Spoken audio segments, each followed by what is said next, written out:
이제 예수님이 십자가에 달리는 장면, 이제 빌라도의 재판에서부터 쭉 그렇게 함께 보게 되는데, 우리가 지난 시간에는 그 예수님이 당하신 그 십자가의 고통, 고난, 바로 이런 면을 보았습니다. 두 가지 면을 보았어요. 예수님이 당한 정신적 고통과 또 하나는 육체적 고통. 육체적 고통은 아무리 말해도 지나침이 없고, 또 아무리 얘기해도 우리에게 정확하게 들어오진 않습니다.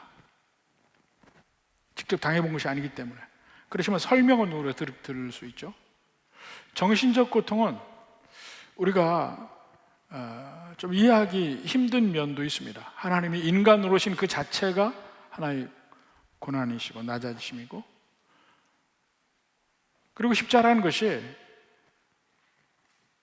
예수님이 이 땅에 오신 이유가 우리 인간들을 구원하러 오셨잖아요. 그 인간들을 구원하러 오셨는데, 그 구원하러 온 인간이 거꾸로 죽이는 장면이에요. 대제사장도 마찬가지고, 군중들도 마찬가지고, 빌라도도 마찬가지고, 그들을 위해서 구하러, 생명을 주시러 이 땅에 오셨는데도 불구하고 그들은 예수님을 죽음의 길로 몰고 가서 십자가에 매답니다. 그리고 그 와중에 그 수없이 많은 그 사람들에게 보는 인간적인 품성이 하나도 빠짐없이 내 마음에 있다는 것을 얘기했습니다. 근데 그 용서하려고 하는 사람에게 거꾸로 죽임을 당하고 있는 장면, 저는 항상 그 중에서 그 영화가 하나 꼭 생각이 납니다. 그게 뭐냐면 밀양이라는 영화예요. 밀양이라는 영화. 그 밀양이라는 영화 내용이 뭡니까?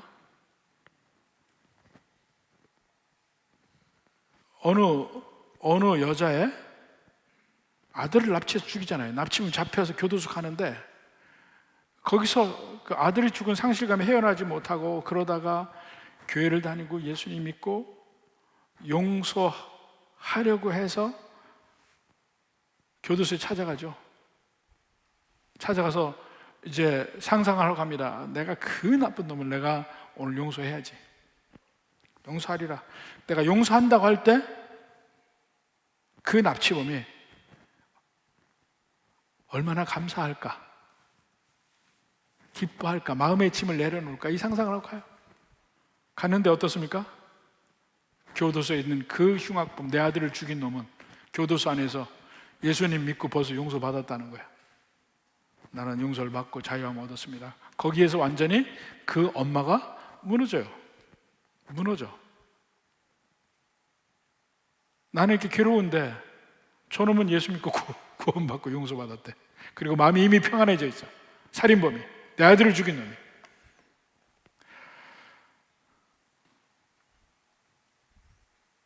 거기서 공감하는 면도 있고, 다시 한번 우리가 예수 믿고 구원받는다는 의미가 뭔지를 생각하게 만드는 대목이에요. 여러분 어떻습니까? 예수님은 십자가에서 내가 몸을 바쳐서 이 고통을 감수하고 너희를 구원하려 온 거야 하는데, 그들이 예수님을 조롱하고 죽이는 장면이에요. 십자가가. 이게 인간으로서 감당이 될까 하는 생각을 합니다. 감당이 될까? 그래서 그런 면에서 그 미래라는 영화가 또다시 십자가의 의미를 다시 생각하게 만들어요. 과연 십자가가 뭘까? 우리가 예수님 안에 용서받는다는 의미가 뭘까?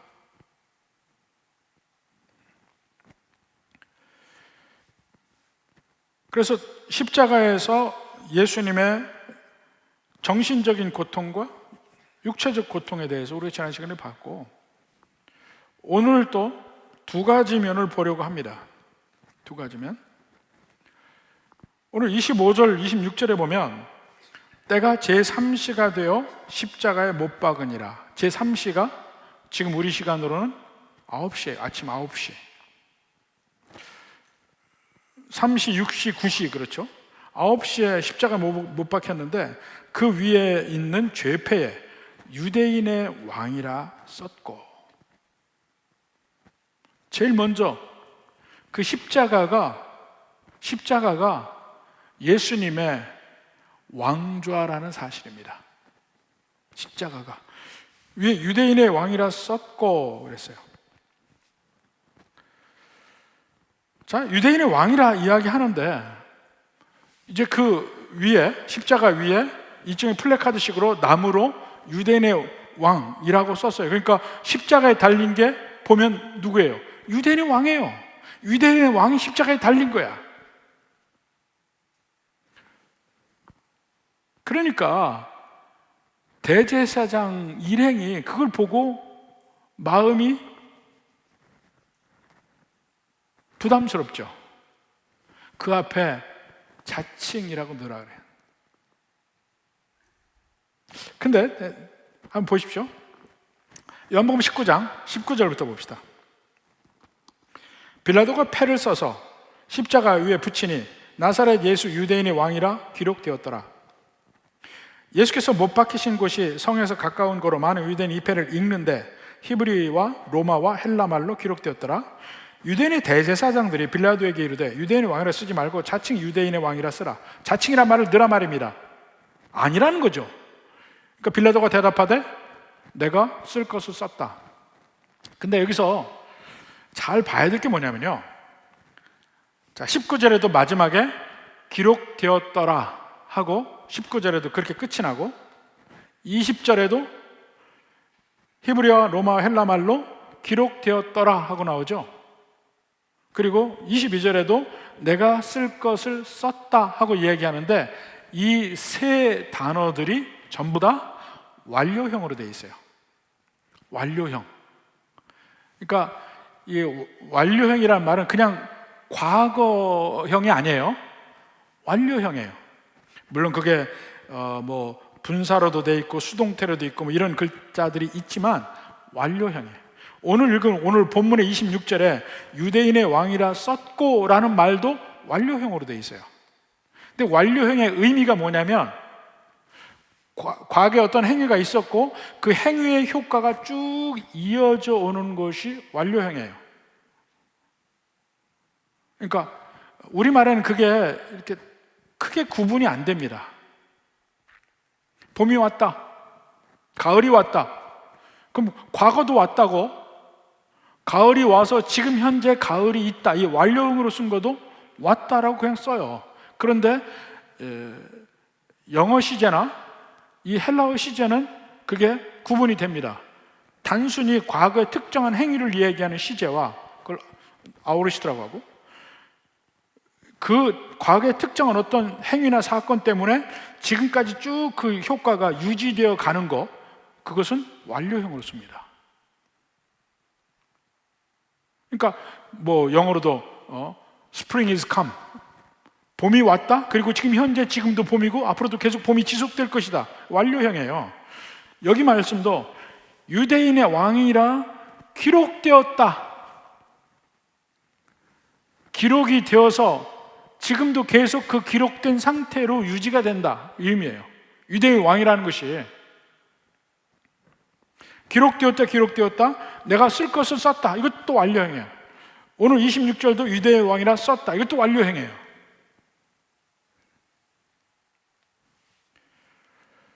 영원한 진리라는 면이 들어가 있다는 거예요.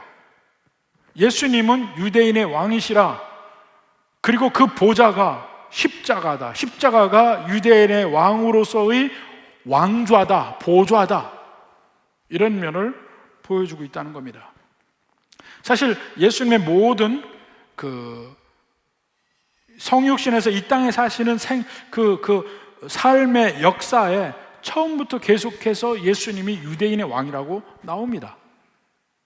제일 먼저 예수님이 탄생하실 때 동방 박사들이 올 때 어떻게 얘기합니까? 마태복음 2장 2절 보세요. 유대인이 왕으로 나신 이가 어디 계시냐? 동방 박사 묻는 거예요. 우리가 동방에서 그의 별을 보고 그에게 경배하러 왔노라. 이미 유대인의 왕으로서 태어나셨어요. 그리고 예수님이 십자가에 금요일 날 달리시지만 그 전에 주일날 예수님이 예루살렘에 입성하실 때 수없이 많은 예루살렘 백성들이 호산나 이스라엘 왕이시여 어서 오시옵소서 하고 예수님을 영접했다고요. 요한복음 12장 13절. 종려나무 가지를 가지고 맞으러 나가 외치되 호산나 찬송하려다 주의 이름으로 오시는 이 곧 이스라엘의 왕이시여. 왕으로 입성하셔요. 대제사장이 자기네 집에서 예수님의 죄를 물을 때는 신성모독을 이야기합니다. 신성모독. 네가 하나님의 아들이냐? 네가 성전을 헌다고 했냐? 이 신성모독을 다룹니다. 그런데 그 신성모독은 로마 법정에 가면 아무런 의미가 없어요. 자기들만의 법이지 니네 신들 얘기인데 왜 우리가 상관하냐 그럴 거야. 그래서 빌라도에게 내놓은 죄목은 자칭 유대인의 왕이라 했다는 거야. 그래서 빌라도가 신문할 때도 금연을 묻습니다. 네가 유대인 왕이냐? 왜냐하면 그것은 반란죄잖아요. 로마법으로 처벌할 수 있잖아. 바로 그런 면을 노리는 겁니다. 자, 요한복음 18장 36절부터 봅시다.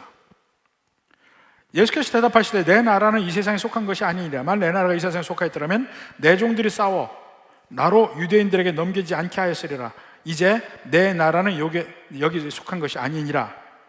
빌라도가 이르되 그러면 네가 왕이 아니냐? 그러니까 예수님이 대답하시되 네 말과 같이 내가 왕이니라. 내가 이를 위해 태어났다. 이를 위해 세상에 왔다. 예수님이 내가 왕이라 이야기해요. 그러니까 빌라도가 예수님의 십자가 위에 유대인의 왕이란 팻말을 적어주는 거야. 그리고 이것은 번복 불가하다. 대제사장 얘기할 때 번복 불가하다. 이미 기록되었고 내가 쓸 것을 썼고 이것은 뒤집을 수 없다고 얘기합니다. 이것은 그들은 다 자기들은 이게 무슨 의미인지는 모르지만 그 뒤에 쓴 이 복음서 저자들은 그 의미를 다 알고 있다는 얘기예요. 전부 완료형으로 썼어요. 왕의 신분으로, 유대인의 왕, 이스라엘의 왕의 신분으로 십자가에 못 박히셨다. 그리고 그것을 이스라엘의 종교 지도자들이 없애지 못하고 변화시키지도 못해요. 이미 그렇게 됐어요. 거기다가 그 팻말을 요한복음 19장 20절에 보니까 이 패를 읽는데 많은 유대인이 이 패를 읽는데 히브리와 로마와 헬라말로 기록되었더라. 세 가지 말이에요. 근데 이 세 말인데 히브리어는 사실 그 당시에 이미 히브리어는 안 써요. 죽은 언어입니다. 그 당시에 쓴 말은 아람어였어요. 아람어. 그러니까 이 722년에 북왕국 이스라엘이 멸망하죠. 아수르에게 멸망하죠. 그 이후로 이 팔레스타인에서 쓰는 언어는 점점 아람어를 쓰기 시작해요. 아람이란 말은 다마스커스를 중심으로 한 시리아 중심 아람어라 하지만 그 북쪽 메소포타미아까지 그들이 쓰는 말이 아람어였어요. 그래서 그 알렉산더 대왕이 정복하기 전까지만 해도 그 당시에 만국 공용어, 그것을 링과 프랑카라고 합니다. 링과 프랑카는 아람어였어요. 그 아람어를 썼기 때문에 이제 이스라엘 민족의 2세, 3세 계속 나잖아요. 또 포로로 잡혀갔잖아요. 근데 그 사람들이 전부 다 히브리어를 잊어버리는 거야. 그리고 그 나라 언어만 해요. 아람어만. 그래서 이 사람들에게 신앙을 가르쳐야 되는데 안 되겠다 싶어서 아람어로 구약 성경을 번역을 합니다. 그것이 타굼이라는 성경이에요. 이 히브리어를 모르니까. 근데 알렉산더 대왕이 전부 고대 근동을 다 평정하고 나서 보니까 그 다음에 링과 프랑카가 헬라어가 되는 거예요. 전체가 다 헬라어로 써요. 그러니까 이 유대의 후손들이 또 말을 몰라. 아람어도 점점 없어져요. 특히 디아스포라를 중심으로 없어져요. 팔레스타인에서는 아람어를 계속 쓰고 있고, 그러니까 아람어 쓰는 데가 극히 제한되기 시작하고, 근데 만국은 전부 다 헬라어로 쓰는 거예요. 헬라어가 링과 프랑카가 되는 거예요. 그때 이거 안 되겠다 싶어서 다시 구약 성경을 헬라어로 번역을 합니다. 그게 70인역이에요. 셉투아진트. 구약 성경이 아람어로 된 게 타굼, 헬라어로 된 게 셉투아진트예요. 70인역. 그게 다 그 환경에 따라서 그렇게 번역을 한 거예요. 왜냐하면 사람들이 쓰는 용어가 달라지니까. 그리고 이제 100년 전에 로마가 다 점령을 했어요. 그런데 아직 로마가 쓰는 라틴어는 아직은 링과 프랑카가 안 돼요. 예수님 뒤에 되면 전부 다 이제 라틴어를 쓰게 되는데 아직까지는 라틴어가 자리를 못 잡았어요. 그렇지만 로마 전체의 공식 언어는 라틴어죠. 아직까지 당시의 링과 프랑카는 헬라어. 그리고 팔레스타인에서 계속해서 이 평민들이 쓰는 용어는 아람어. 그래서 신약 성경이 그 당시의 링과 프랑카인 헬라어로 쓰여진 거예요. 누구나 다 읽을 수 있게. 전부 다. 그래서 신약 성경이 헬라어인 거야. 그런데 그 복음서에 보면 가끔씩 뭐가 나오냐면 아람어가 나와요. 예수님이 하시는 말씀이 아람어가 나와. 특히 부르는 말, 이 달리다쿰, 따라 일어나라 하는 말이 아람어예요. 얘기했잖아요. 아겔다마, 가룟 유다가 죽은 밭이 결국 피밭이라고 해요. 피밭이 아람어로 아겔담마, 담마라는 게 피니까 아겔담마예요. 좀 아람어예요. 그러니까 그 평민들은 다 아람어로 써요. 그 팔레스타인 쪽에. 그러나 디아스포라, 유월절을 지내려고 이 로마 각지에서 온 디아스포라 유대인들은 전부 헬라어를 써요. 그리고 공식적인 용어는 라틴어. 이 세 말로 쓴 거예요. 무슨 얘기입니까? 그 당시에 이 팻말을 못 읽은 사람은 한 사람도 없는 거예요. 모든 사람에게 다 읽을 수 있게 해놓은 게 히브리어. 그러니까 엄밀하게 히브리어가 아니고 아람어예요. 아람어하고 히브리어는 지금의 영어와 미국어의 관계예요. 거의 비슷해. 한 70%는 비슷해요. 근데 틀린 것들이 조금 있어요. 단어들이 조금. 그러니까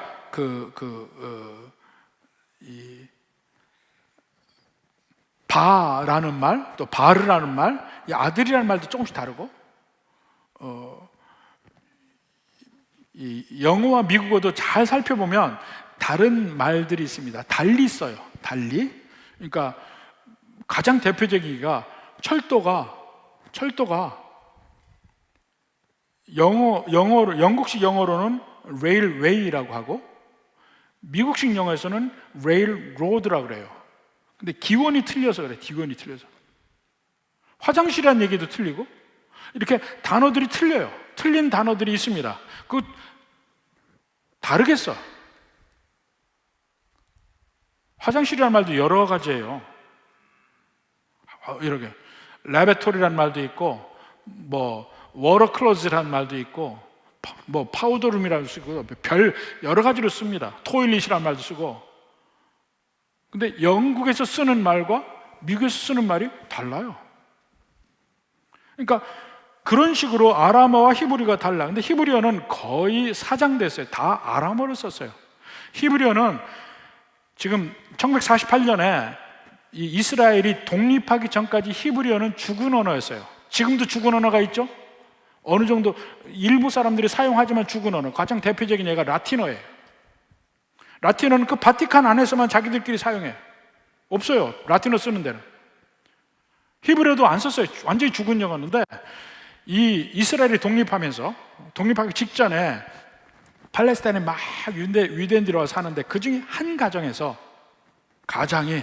히브리어를 쓰기로 맘먹었어요. 그래서 집에서 히브리어를 쓰기 시작했어요. 근데 단어는 아주 국한되죠. 이 성경에 나오는 히브리어는 상당히 몇 단어가 되지 않습니다. 비블컬 히브리어는. 근데 그 사람이 쓰면서 계속 단어를 만들어 갔어요. 비슷한 걸로. 그리고 그래서 히브리어가 외래어가 많습니다. 외래어를 그냥 집어넣어서, 그래서 이 히브리어 알파벳으로 그냥 음력으로 써서 그냥 쓰고, 코카콜라는 코카콜라 그냥 쓰고, 그런 식으로 해서 히브리어를 써가지고 점점 확대해서 오늘날의 히브리어가 된 거예요. 그 전까지 죽은 말이었고, 예수님 당시도 히브리어는 이미 죽은 말이었어요. 아람어를 썼어요. 그러니까 이 예수님의 왕권을 이야기하는 것조차도 모든 사람이 알아볼 수 있는 말. 그러니까 예수님은 이스라엘의 왕, 유대인의 왕이라고 썼지만 사실은 온 세상의 왕이라는 면이 그 세 용어를 가지고 다 할 수 있는 예수님의 왕권. 이 세상을 통치하시는 왕이신 그분이, 다시 오실 그분이, 왕으로 제대로 왕권을 행사하러 오시는 그분이 지금 십자가에 못 박히신 거예요. 그 왕이신 그분이 나중에 왕으로, 만왕의 왕으로 이 땅에 올 겁니다. 요한계시록 19장 12절로 16절까지 봅시다. 그 눈은 불꽃 같고 그의 머리는 많은 관들이 있고 쭉 얘기를 해요. 그리고 16절에 보니까 그 옷과 그 다리에 이름을 쓴 것이 있으니 만왕의 왕이요 만주의 주라. 지금은 유대인의 왕이라고 썼지만 사실은 진정한 의미는 만왕의 왕이요 만주의 주이신 바로 이분이 십자가에 못 박혔다는 면을 쓰고 있습니다. 그러니까 이것은 누구도 이해가 안 되죠. 헬라인도 이해가 안 될 것이고 유대인도 이해가 안 될 것이고, 그렇지만 그것은 진리이고 그 뒤에 모든 성경을 통해서 우리에게 그 사실을 이야기하고 우리는 그 사실을 받아들인 사람들이에요. 십자가 바로 그런 예수님의 왕 되신 면을 완벽하게 표현하고 있고, 그 다음에 또 다른 십자가의 의미를 우리에게 보여주는 면이 있습니다. 자, 27절부터 봅시다. 강도 둘을 예수와 함께 십자가에 못 박으니 하나는 그의 우편에 하나는 좌편에 있더라. 예수님 십자가 못 박히실 때 십자가가 세 개예요. 세 개. 지나가는 이들이 모욕합니다. 29절에 지나가는 이들은 자기 머리를 흔들며 예수를 모욕하여 이르되 아하 성전을 얼고 사흘을 짓는다는 자여, 내가 너를 구원하여 십자가에서 내려오라. 근데 이 십자가에 가지 않게 하려는 사탄의 노력이 마지막 십자가에까지 있어요. 제일 먼저 예수님의 40일간 금식하시고 사탄에게 유혹받을 때 생각해 보십시오. 네가 내게 절하면 만국을 다 내게 주겠다. 십자가 없는 영광에 대해서 이야기합니다. 끊임없이 사탄은 예수님에게, 그 이후에 예수 믿는 모든 사람에게 십자가 없는 영광, 십자가 없는 복을 계속해서 던져줍니다. 마지막 예수님이 십자가에 가신 순간까지 내려와, 능력이 있잖아, 그래서 너를 구해봐, 그럼 내가 믿을게, 그러면서 꼬입니다. 실제 예수님은 능력을 다 가지고 있죠. 12군단이나 되는 천사들을 부를 수 있어요. 근데 내려오면 안 돼. 이 고난의 길을 통과해야 진정한 영광과 승리가 있기 때문에. 막 지나가는 사람 조롱합니다. 대제사장들, 그 서기관들 조롱합니다. 옆에, 양옆에 못 박힌 강도 둘도 예수님을 조롱합니다. 군중들과 함께. 근데 그 안에 십자가의 의미를 더 보여주는 면이 있어요. 이 양옆에 있는 두 강도들, 결국은 예수님과 함께 못 박혀서 같이 고통받다가 결국은 이들은 다리가 꺾여서 죽습니다. 요한복음 19장 31절 봅시다. 이날은 준비일이라. 유대인들은 그 안식일이 큰 날이므로 그 안식일의 시체들을 십자가에 두지 아니하려 하여, 나무에 달린 자는 저주받은 자인데 이 해질 때까지 두면은 그 땅이 더럽힘을 당하죠. 그러니까 그렇게 두지 않으려고 빌라도에게 그들의 다리를 꺾어 시체를 치워달라 하니, 군인들이 가서 예수와 함께 못 박힌 첫째 사람과 그 다른 사람의 다리를 꺾었다. 완전히 죽었죠. 같이 비참하게 죽습니다. 근데 그들이 가는 궁극적인 길은 달라지죠. 하나는 지옥으로 가고 하나는 천국으로 갑니다. 낙원으로 갑니다. 이 길을 누가복음이 기록하고 있어요. 누가복음 23장 39절 봅시다. 달린 행악자 중 하나는 비방하여 이르되 네가 그리스도가 아니냐, 너와 우리를 구원하라 하되, 하나는, 또 다른 하나는, 우편강도라겠죠. 또 다른 하나는 그 사람을 꾸짖어 이르되 네가 동일한 정죄를 받고도 하나님을 두려워하지 아니하느냐. 우리는 우리가 행한 일에 상당한 보응을 받는 것이니 이에 당연하거니와 이 사람이 행한 것은 옳지 않은 것이 없느니라.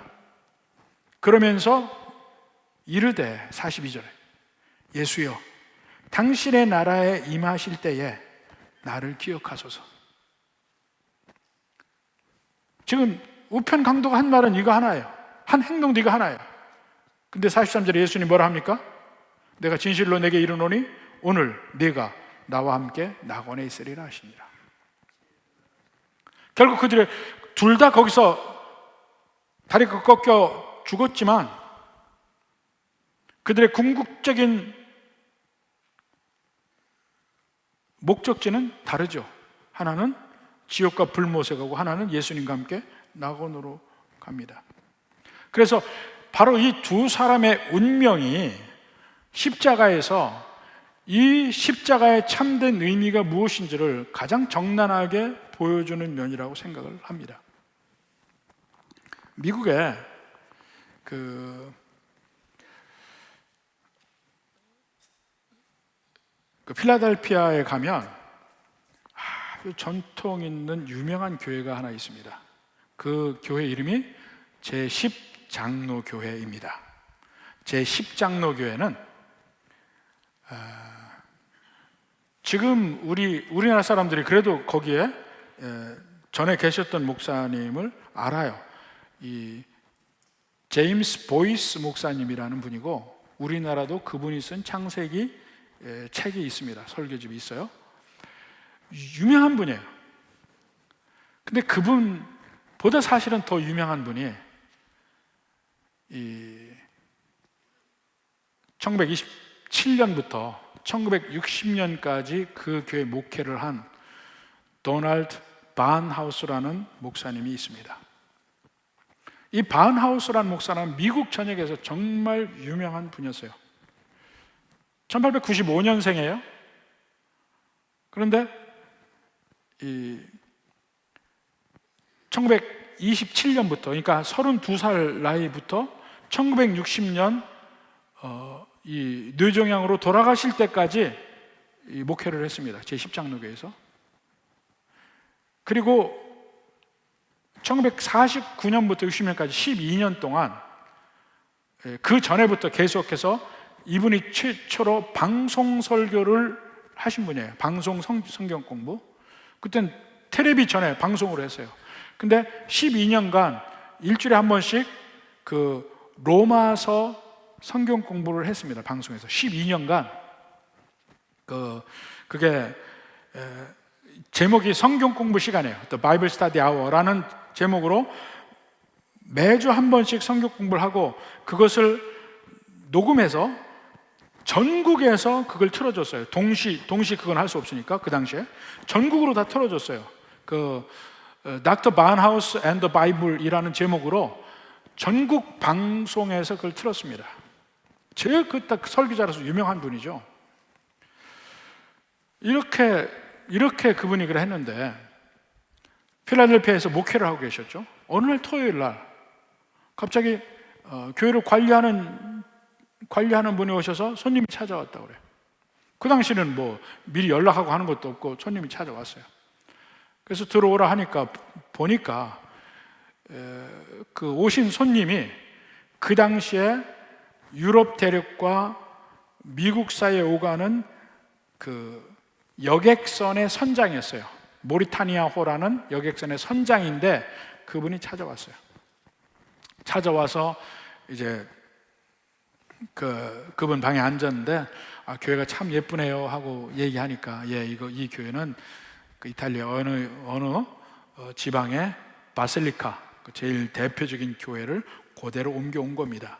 지금도 필라델피아 가면 그 제10장로교에 가서 볼 수 있어요. 뭐 지금 다른 교회처럼 아주 크진 않지만 그 교회가 옛날식으로 정말 정교하고 예쁘게 되어 있습니다.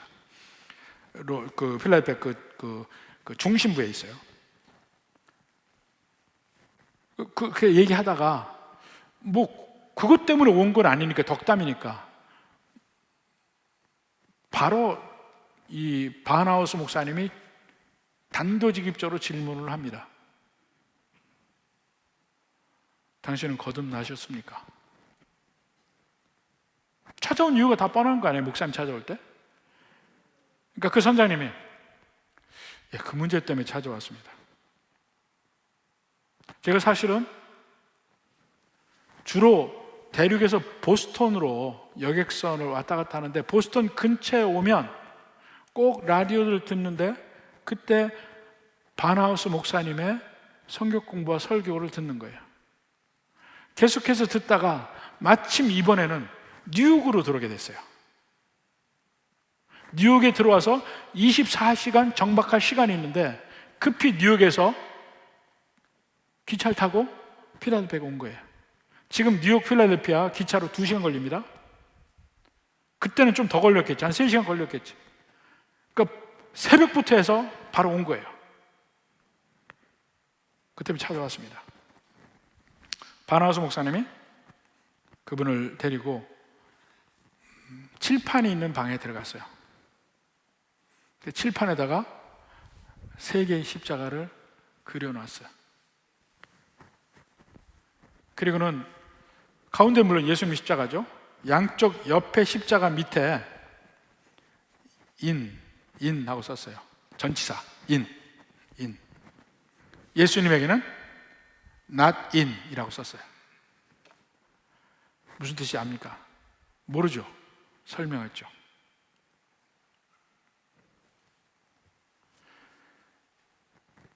그거는 바로 sin in you를 표현하는 거야. 내 안에 죄가 있다. 너는 죄인이다. 이 양편의 사람들은 sin in him 뭐 이렇게 되는 겁니다. 그 안에 죄인들이야. 근데 not in, 예수님은 죄인이 아니에요.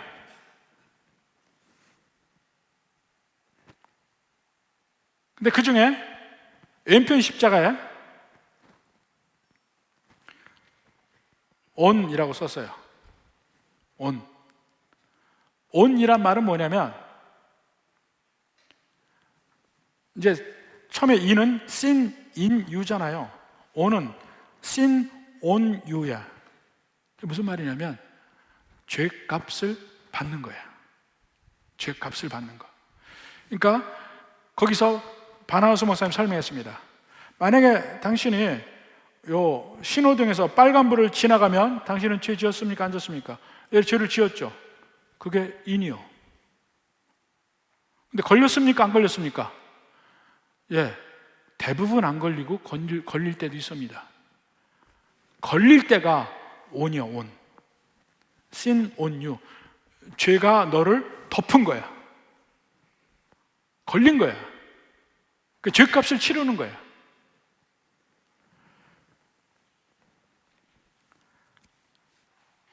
많은 경우에는 인으로 끝나요. 여러분 교도소 한 번도 안 갔잖아요. 그렇지만 죄인이 아닌 건 아니야. sin in you예요. 일부는 걸려요. 그 죄값을 치러요. 양편의 강도들이 그런 겁니다. 지금 아까 누가복음 23장 41절에 뭐라고 했어요? 우리는 우리가 행한 일에 상당한 보응을 받는 것이니, 그게 on이에요. sin on you. 근데 예수님에게 다시 예수님에게 on이라고 썼어요. 무슨 말입니까? 우편 강도는 당장은 지금 이 세상의 죄값은 자기가 치르지만 영원한 심판의 면에서는 자기에게 임한 죄가 자기에게 임하는 게 아니고 예수님께 임했다는 걸 얘기하는 거예요. 왼편 강도는 자기 죄값으로 자기 받고 영원한 심판에서도 죄값을 자기가 받고, 우편 강도는 물론 이 세상의 죄값은 십자가에서 받지만 영원한 심판에 관한 죄값은, 그 죄는 자기에게 임한 sin in you, 그거는 예수님에게 옮겨졌어요. 예수님에게 sin on you, 예수님에게 sin on Christ가 된 거야. 내가 받을 죄값을, 죄는 지었어요. 근데 죄값을 예수님에게 받으시는 거, 그게 십자가라. 그때 비로소 이해가 되죠? 바나우스 목사님이 물었습니다. 자, 이제 두 강도 중 당신 누굽니까? 예, 저는 오른편 강도입니다. 그게 구원이요, 그게 거듭남이요, 설명한 거예요. 평안히 그 후에 만남과 식사를 하고 그분은 다시 뉴욕으로 돌아갔습니다. 근데 그게 이 십자가에서의 설명이란 말이에요. 우린 다 죄인이야. 양편의 이 십자가에 진 강도처럼 다 그 죄값을 치러야 돼. 그런데 한 사람은 자기에게 임한 죄값을 예수님에게 옮겼다. 그게 예수님의 십자가의 의미다. 예수님이 내 죄를 대신 치신 것을 믿는 것, 그게 믿음이다. 아주 심플하게 설명한 거예요. in, on 가지고. 유명한 얘기예요, 사실.